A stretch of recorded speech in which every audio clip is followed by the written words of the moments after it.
افدر گندوارین باشور باجار کوبانینه. شارداریا گلا نافچه تل خزاله دست به سر راست کرن و غیر کرنا رین گندواران کریه.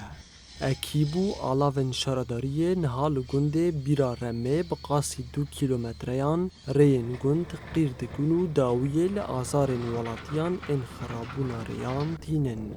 هفزروگا شارداریا گلا نافچه تل خزاله نارین تم و بحثا پروژین خود کرد. ذاتی نها ام پروژه خو 2023 دست پیدا کنه بریگیش که پروژه ما داره بری رمه هیا ام نهال و درکه تصویه دکنه مسافت 2 کیلومتر لوی درکه تدیریو که اوریاد دکوه خدمت گندان گیشکی اوریا استراتژی گندان دگینه 2 کیلومتر پروژه ما تدی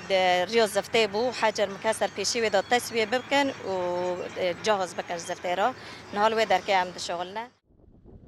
هروها جبلی ریا گنده بیره رمه و چند گنده واردن شارداری ریا سانیگه کوبانه یا نوجی قیر و چاک ساست که. ایدینه امنهار زانیگه چه دکنه ری زانیگه مسافت خود درجه خود 4 و 700 تقریبا فرکر به عرضی و مکر 10 متر جبر ریو که زانیگه هیا بود نت پروژه مدابو لجبر و در که جامعت چه کرنه